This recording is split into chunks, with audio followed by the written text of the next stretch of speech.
Hey, what's up guys? You're watching DIY Dozier, and on today's episode, I'm going to be talking to you about the Speedway Motors license plate bracket. Stick around, I'll show you the tools that are required, how to get the install done.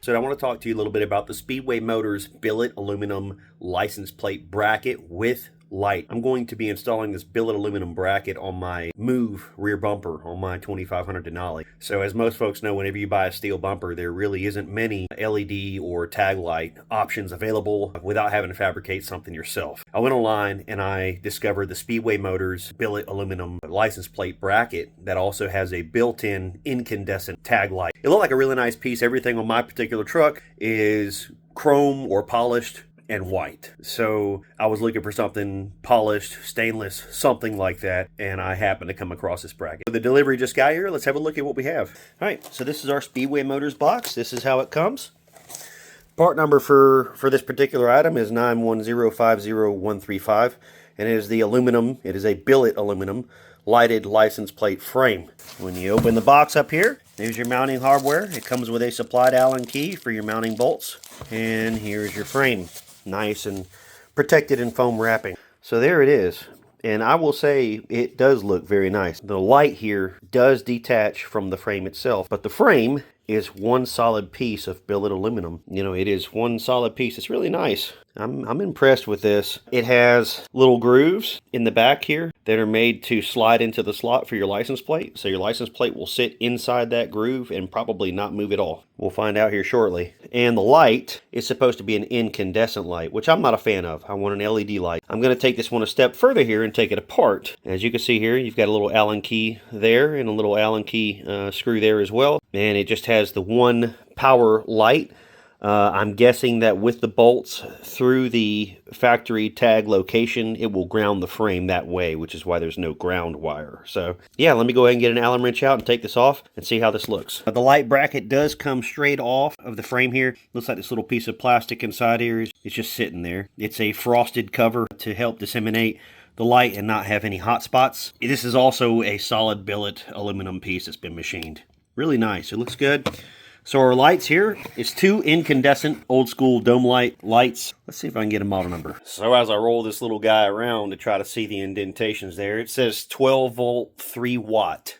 So this is a 12 volt 3 watt bulb. I'm going to get some measurements off of this and also tell you, we'll also show you what kind of bulb online that you can buy maybe on Amazon as an LED that will replace this guy. I want two LEDs. So I took this little guy here and I pulled a measuring tape across it. The length of this is going to be, trying to cross-reference the bulb size. I was not really successful with cross-referencing the actual size. But looking at the bulb, it is length, not counting the tip, okay? Not the tip. So the cone, the conical shape there, take that away.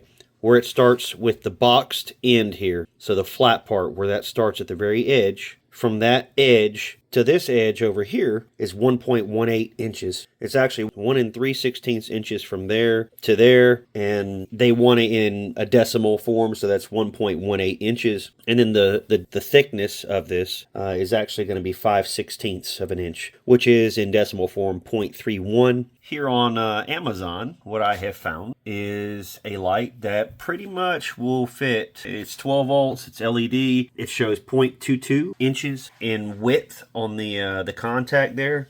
And what I had was 0.31, which is just slightly larger. The tangs that hold the bulb on the end right here were very tight. It was very difficult to get this off. But those little tangs, you can bend them tighter or you can widen them a touch if you want, to accommodate a larger diameter base of a bulb. So they were so tight on this, the difference of, we'll say like 5 sheets of paper to be the thickness of that is that much looser. I'm pretty sure there won't be any issue with that bulb fitting in there. As far as the length goes, It is 1.18 inches, which happens to be exactly what I got, 1.18. So that bulb is going to be a perfect fit. And again, I will put a link in the description below, but there is your description of this particular bulb, and I need 2 of them. This is going to be a pack of 20. I don't know why I would need that many, but 10 bucks, free shipping. The shipping is going to cost 10 bucks no matter what anyway, so you might as well go ahead and buy this. Anyway, I'm going to get that guy there, and let's see what it looks like when I get it all installed. All right, so I've got this little board detached here from the license plate frame, and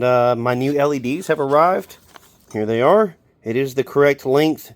The diameter on the end cap there is a little bit smaller than what's currently on here, but I believe I could just tighten the tangs up just a touch and be able to put this in there just fine. So I'm going to put this one in here, remove one, and I'm going to do a comparison and show you what it looks like. I've got the LED board on the right and the incandescent on the left. Huge difference there. It's going to look so much better with the right. So I'm going to add the second light on the left and put this thing back together. So this being billet aluminum, the circuit board utilizes a ground through the frame.